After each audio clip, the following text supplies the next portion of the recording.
Alright, welcome back mga ka-Johnny. Nandito po ang pumuliin nyo yung lingkod ka-Johnny ng Janitor TV at ito ang Johnny Depp, usapang utang, usapang ula. So maraming salamat po sa pag-subscribe nyo po sa akin at sa patuloy na pag-suporta dito sa ating channel mga ka-Johnny. So kung sa mga hindi pa po nakasubscribe, subscribe na po kayo, like, share nyo na rin yung mga videos natin at i-hit nyo na yung notification bell para updated po kayo palagi dito sa ating channel. At mag-update po ako sa inyo tungkol kay Digido mga ka-Johnny. So meron ako ibabalita muna, medyo kanina ko lang nakita, medyo maaga-aga pa. Tinignan ko sa Play Store, si Digido nawawala na naman sa Play Store mga ka-Johnny. Ewan ko lang kung babalikan bukas o sa mga susunod na araw kasi ganun si Digido eh. Minsan nandoon, minsan wala, minsan ano siya yung nawawala, bumabalik, heto na naman. Ganun siya eh. Mga ka-Johnny, siguro may nagre-report, kaya ayun, nawawala. Tapos mga ka-Johnny, i-update ko kayo kasi meron tayo sa comment section dito sa ating channel.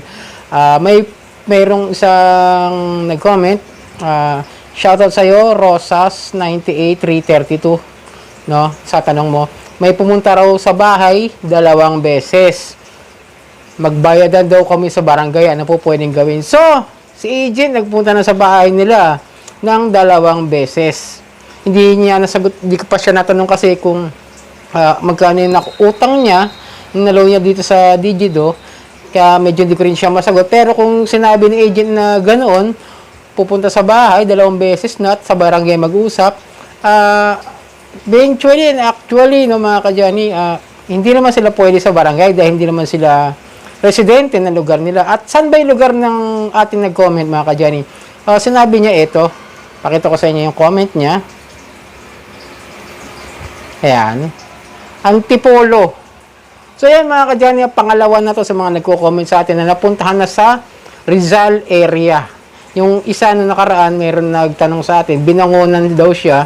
And then ito, Antipolo. It means na hindi lang parte ng NCR or ng mga malapit sa Quezon City o Metro Manila, yung napupuntahan nila ngayon. Lumalabas lang na talagang maabot na sila sa Rizal area. At maaaring meron na rin siguro sa mga Bulacan. Basta yung malalapit dyan sa Quezon City area. Kasi ang lugar kasi ng opisina ng Digido is nasa Quezon City Cyber Park. May address naman sila dyan eh. So, yung mga legit na napuntahan yan, may binibigyan naman ng papel na pakita ko naman sa ibang video dyan mga ka-Johnny. Diba? Meron akong hawak na parang tarheta nila. Iniiwanan nila yun sa nangungutang. Sa may utang sa kanila mga ka-Johnny, na sinisingin nila. So yun mga ka-Johnny, ito nga yung tanong niya, kung ano daw dapat niyang gawin. Papabarangay na nga. So pwede naman niyang dalhin kung gusto niya. Pero kung babalikan pa siya, dapat ang ginawa niya, kunwari may trabaho siya, si Ola Luner. Kung meron siyang trabaho, paalalahanan na lang niya yung mga may iwan sa bahay. Kung wala man siyang mapag-iwanan sa bahay, yung kapitbahay. So, sino naman yung taong may iwan na pwedeng kausapin? Kasi ang gagawin niya, dapat kausapin niya. Di ko sure kung bakit 2 beses. Baka hindi niya kinakausap kahit sa text or sa email. Kasi nag-iwan nga ng number yan eh. Doon yan makikipag-coordinate o makikipag-cooperate sa inyo para magkaroon kayo ng linaw kung anong problema ninyo doon sa babayaran ninyo. So, yun mga ka-Johnny, sana ang ginawa na lang niya, once na pumunta yon, sabihan niya yung mga kasama niya sa bahay na pag pumunta ulit at wala siya, sabihan niya na papayag naman sa legal settlement sa mga ganyan sa barangay. Pwedeng sabihin ng utang na barangay na lang para mapaglinawan nila yung pag-uusap. Pero kailangan dalhin din ni agent yung statement of account, yung lahat ng utang niya, interest, para maging legal, mga ka-Johnny. No? Yun yung magiging laban natin doon eh. Yung pwedeng, kaya nga makikipag-usap tayo na legal para alam kung magkano talaga yung dapat bayaran at kung ano yung principal amount at yung interest na ibibigay. At kung talaga bang ahente siya ng Ola company na yun. Kailangan din magpakita ng ID, syempre, na kung talagang empleyado. Baka mamaya, hausyaw yan, di ba? Yung manloloko. Alam mo naman, mahirap magtiwala basta-basta. Tapos, kumuha siya kung kaya magbigay ng mga legal papers yung utang yung agent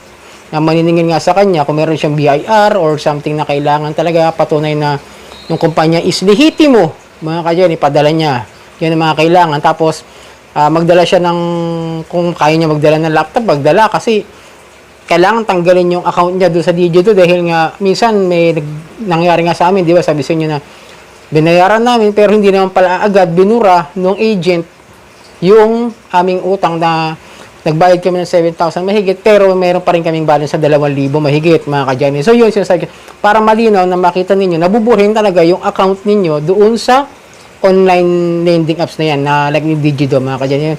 Yun ang dapat ninyong gawin, palalahanan ninyo, kaya yung mga ganitong klaseng senaryo na napupuntahan, na dadalaw sa home visit, huwag kayong matakot basta-basta dyan, kasi wala naman silang pwedeng gawin. At ako kayo mapaalala, yung pagpipicture sa inyo, kung wala kayo dyan, sabihan nyo yung kasama nyo sa bahay o yung kapitbahay na gagawin yan, nung agent na pipicture. Huwag kayong basta-basta pumayag, hindi natin alam kung ano yung nasa isip o kung ano yung gagawin ng mga pumipicture na yan. Tanungin nyo, bakit kailangan magpicture? Bakit kailangan yung picturean? Para saan yung purpose? Di ba mga ka-Johnny? Kasi ang kakatwiran niyan para patunay na pumunta raw sila doon sa lugar nung loaner. Pero may karapatan po kayo na tumanggi dahil nga bawal din po yan dahil wala po kayong pinapahintulutan sa kanila o hindi niyo po binibigyan ng consent na picturean kayo at ipakita sa opisina nila at kung ano man yung lugar ninyo. Siyempre, karapatan yan may private private property niyo yan, private individuals kayo. Hindi yan basta-basta pwedeng picturean kasi panghihimasok na yan sa buhay ng ibang tao, mga ka-Johnny. Pwede nyo dalhin sa barangay niya pag nagpumilit siya na picturean kayo, tapos sasabihin ebidensya na. Kunin nyo rin yung tandaan nyo, kunin nyo yung ID nung agent, lahat ng impormasyon, kunin nyo sa kanya. Kung picturean nyo, kung sige, sabihin, pipicturean kayo, sabihin, magpicturean tayo rito kung papayag siya. Bumalik siya rito, dala niya lahat ng mga hinihiling ninyong papeles para magkausap kayo na maigi at malinaw. Ngayon, kung ayaw naman pumayag na pupunta sa barangay, dahil I doubt hindi na pupunta ng barangay nang wala yung mga yan. Kasi syempre, lalo na kung marunong yung sinisingil, mas pag-usapan niya, sabihin mo, sige, papayag ako mag-usap tayo ng legal, doon tayo sa small claims. Kasi syempre, ibang usapan yung baka mamaya may hausyaw na mga kung ano na mga nakasulat doon na hindi nyo alam kung ano yung mga legal documents pero hindi nyo maintindihan. Kaya nga mas mabuti dalhin nyo nga sa barangay baka may makalupon doon na nakakaintindi ng mga pautang na ganyan. Tapos kung nag-aayos kayo, pumayag sa barangay din, pag-usapan nyo kung papayag kayo kung papayag kayong bayaran nyo yung interest. Pero kung ako, maliit lang naman, kung sakali kung maliit lang utang, kayang bayaran, kaya 2,000. O sige, bigyan mo ng pagkakataon na ilang araw, tapos bayaran mo yung principal amount. Pwede naman yun, mga ka-Johnny, hanggat kasi minsan may offer din naman ng Digito na magbigay ng principal amount sa mga inuutang natin. Kunwari, utang mo 3,500, tapos ilang buwan na, di mo nababayaran. Nag-o-offer yan, mga 3 to 4 months, 3,500. Pwede nyo bayaran nyo. Kung mangungulit pa rin sila, ipakita nyo na meron kayong usapan na ganun para medyo alam ng mga makakita ng mga witness kung gagamitin nyo sa legal settlement, pakita nyo na binayaran nyo yung usapan ninyo, mga ka-Johnny. Para kahit pa hindi naman kayo naguguluhan, hindi naman kayo nahihirapan, hindi naman kayo nag-iisip na kung ano. Kung tutusin, wala naman talagang nakukulong sa utang, wala kayong dapat ipag-alala, wala kayong dapat ipangamba, mga ka-Johnny, kahit puntahan kayo niyan, kasi lamang kayo dahil dyan kayo sa lugar ninyo, kilala kayo dyan, pwede nyo talagang dalhin sa barangay o sa police station yung agent na pupunta sa inyo kung sakali. Pero hindi yan manggugulo, mga ka-Johnny. Ngayon, eto hindi pa kasi nakakasagot si ma'am, baka sakaling mag-reply siya kasi may trabaho kasi ngayon lang ako nakakapag-reply, gabi na. So yun, mga ka-Johnny, update ko lang kayo, Digito yung pinag-usapan natin ngayon, yung app na to, yung Ola na ito. Pumupunta na po siya sa parte ng Rizal, mga ka-Johnny. So yun, in-update ko kayo para maging aware kayo baka mag-welcome na pupunta na sa mga parte ng malapit-lapit na sa NCR, mga ka-Johnny. So yun, ito ang inyong lingkod ka-Johnny ng Janitor TV at ito ang Johnny Depp, usapang utang, usapang Ola.